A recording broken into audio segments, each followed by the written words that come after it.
வனாதா அஸ்ஹாபுல் ஜன்னதி அஸ்ஹாபன் நார். சொர்க்கவாதிகள் நரகவாதிகளை அழைப்பாங்களாம். அல்லாஹ் தாலா அந்த சொர்க்கவாதிகள் ஒருத்தராக என்னையும் உங்களையும் ஆக்கிடணும். நாங்கள் சொர்க்கவாதியாக இருந்தா வனாதா அஸ்ஹாபு ஜன்னா, அந்த சொர்க்கவாதிகள் நரகவாதிகளை இப்ப பார்க்குறாங்க. இப்ப அவங்கள அழைப்பாங்களாம். ஏன்னு சொன்னா நாங்க உலகத்துல வாழும்போது அவங்க எல்லாரும் இந்த உலகத்தை நல்லா அனுபவிச்சிருப்பாங்க. ஆனா நாங்க எல்லா விஷயத்திலையும் பொறுமையாக இருந்திருப்போம். ஃபித்னாவுடைய காலங்கள்ல பாவங்கள் நிறைஞ்சு போயிருக்குது. அப்ப நாங்க பொறுமை காத்து இருந்திருப்போம். எங்களுக்கு பல சோதனைகள் ஏற்பட்டிருக்கும். பல நோய்கள், பொருளாதார இழப்புக்கள், நேசித்தவர்களோட பிரிவு, பல விஷயங்கள்.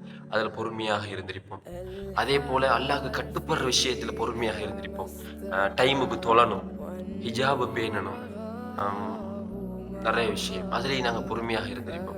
அதே போல் மக்கள்கிட்ட பேச்சுக்கள் எங்களை பற்றி புறம் பேசியிருப்பாங்க, அவதூறு பேசியிருப்பாங்க, எங்களில் பொறாமை கொண்டு பல செயல்களில் ஈடுபட்டிருப்பாங்க. அதில் எல்லாம் நாங்கள் பொறுமையாக இருந்திருப்போம், அவங்கள மன்னிச்சிருப்போம்.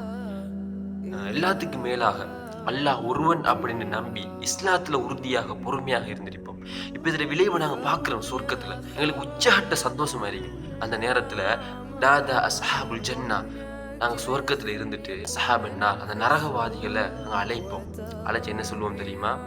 அன்கது வஜதுனா மா வஅத ரப்புனா ஹக்கா.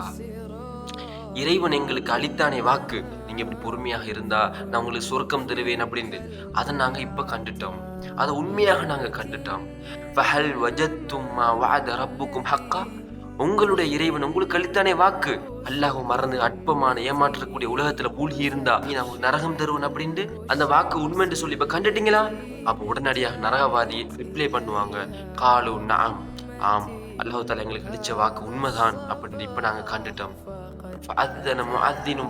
அவங்களுக்கு இடையில ஒரு அறிவிப்பாளர் அறிவிப்பாரு, அநியாயக்காரர்கள் மீது அல்லாஹ்வின் சாபம் உண்டாகட்டும்.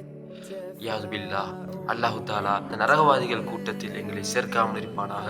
சில நாட்களுக்கு இந்த உலகத்தில் பொறுமையாக இருந்து நாளை சுவர்க்கத்தை அடைய பாக்கியத்தை அல்லாஹ் எனக்கும் உங்களுக்கும் தருவானாக. வாஹிரு தஅவானா அல்ஹம்துலில்லாஹி ரப்பில் ஆலமீன்.